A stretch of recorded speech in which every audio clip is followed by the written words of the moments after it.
Para saudara dan saudari yang Tuhan cintai, selamat pagi dan selamat bertemu lagi dalam Renungan Harian edisi hari Selasa tanggal 9 Februari 2021. Mengawali hari yang baru ini, kita hendak mendengar dan merenungkan sabda Tuhan. Marilah sebelum kita mendengar dan merenungkan sabda Tuhan, kita berdoa. Dalam nama Bapa dan Putra dan Roh Kudus. Amin. Allah Bapa Maha Kuasa, sabdamu yang kuasa telah menciptakan alam semesta. Kami mohon jagalah dan lindungilah hidup kami, dan perkenankanlah kami mengalami daya sabdamu itu. Bersabdalah ya Tuhan, kami siap untuk mendengarkan. Semoga sabdamu yang hendak kami dengar dan kami renungkan untuk mengawali hari yang baru ini semakin menjiwai seluruh kehidupan kami. Terpujilah Engkau Bapa, Putra dan Roh Kudus, kini dan sepanjang segala masa. Amin. Para saudara dan saudari yang Tuhan cintai, sabda Tuhan yang hendak kita dengar dan kita renungkan untuk mengawali hari yang baru ini diambil dari Injil Markus pasal 7 ayat 1 sampai 13. Tuhan sertamu. Inilah Injil Tuhan kita Yesus Kristus menurut Santo Markus. Pada suatu kali, serombongan orang Farisi dan beberapa ahli Taurat dari Yerusalem datang menemui Yesus.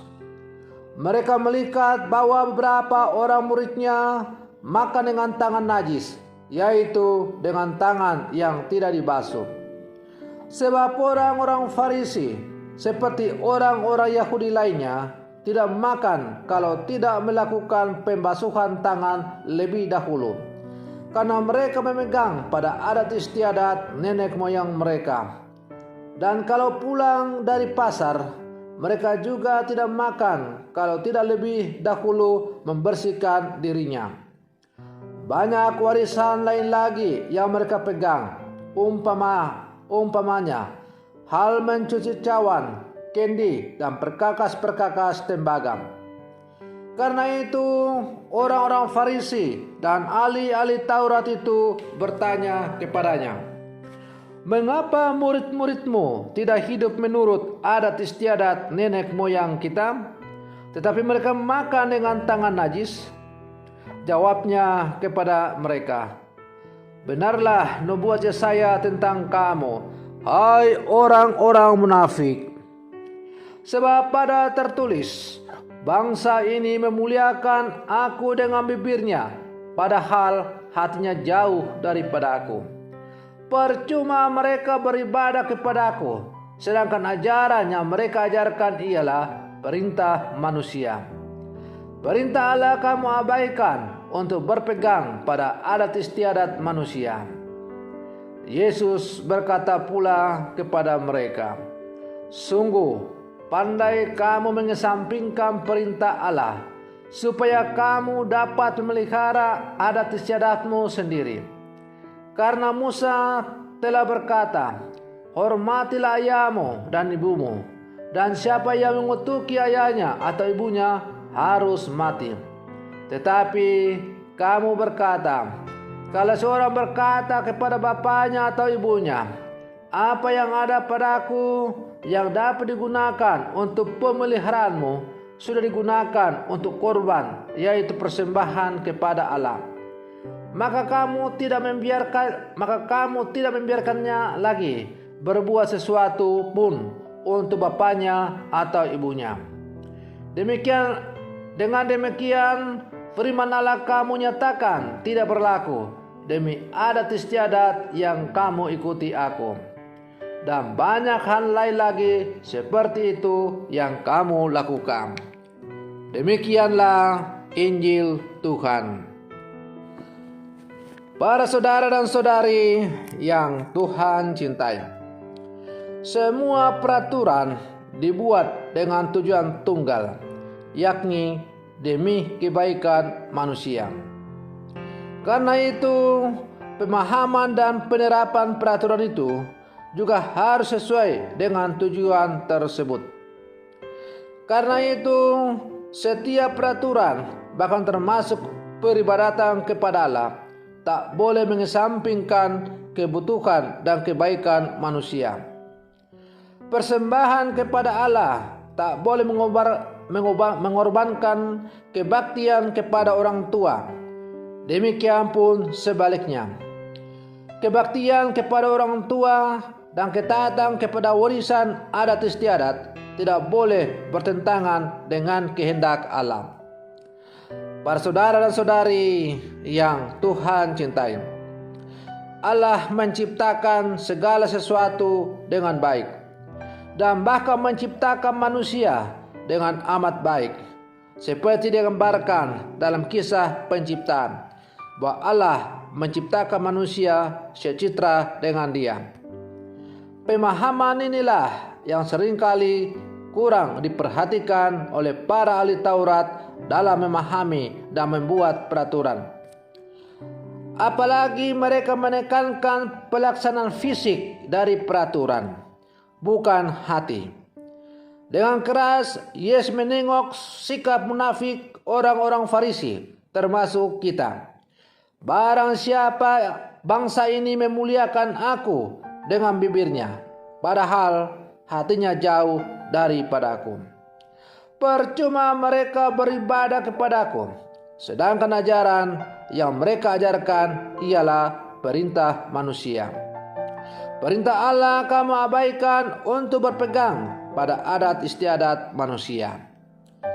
Para saudara dan saudari yang Tuhan cintai, teguran Yesus kepada orang-orang Farisi sebagaimana dikisahkan dalam bacaan Injil hari ini, untuk saat ini juga ditujukan kepada kita. Maka kalau kemudian timbul pertanyaan siapa orang Farisi di zaman sekarang ini, maka jawabannya adalah bisa saya, bisa Bapak Ibu.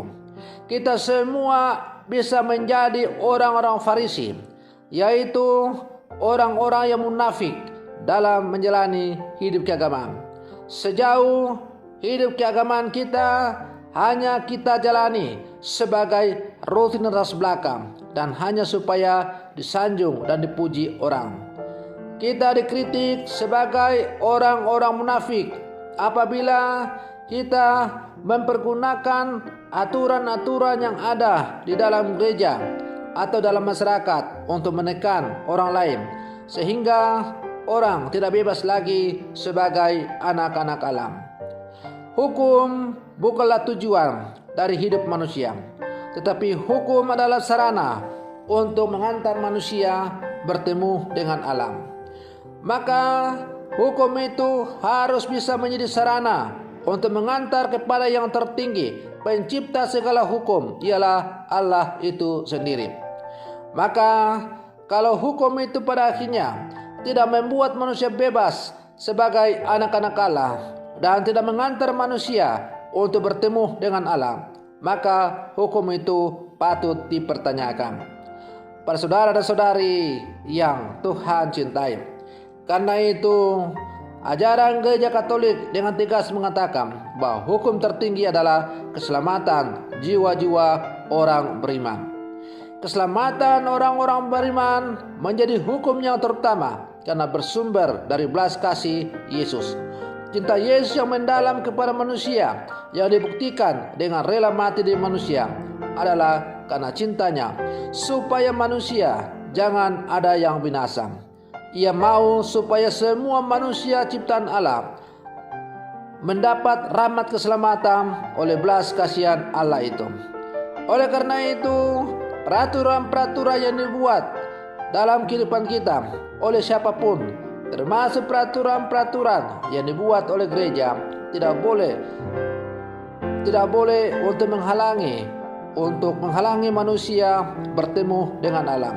Tidak boleh menjadi batu sandungan sehingga keselamatan jiwa orang beriman gagal atau kurang mendapat perhatian. Para saudara dan saudari yang Tuhan cintai, kita sebagai murid-murid Yesus yang hidup di zaman sekarang, kita diajak untuk semakin merenungkan bahwa hendaklah hidup keagamaan kita, keimanan kita sebagai orang-orang beriman, secara khusus sebagai orang Katolik, janganlah kita jalankan dengan dasar munafik. Artinya, kita memuji Tuhan, kita kelihatan lahirnya saleh, tetapi ternyata hati kita yang terdalam penuh dengan kekotoran.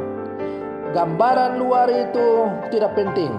Gambaran hatilah yang harus kita perhatikan dalam kehidupan kita. Maka apa yang ada dalam hati kita itulah yang seharusnya menjiwai seluruh kehidupan kita.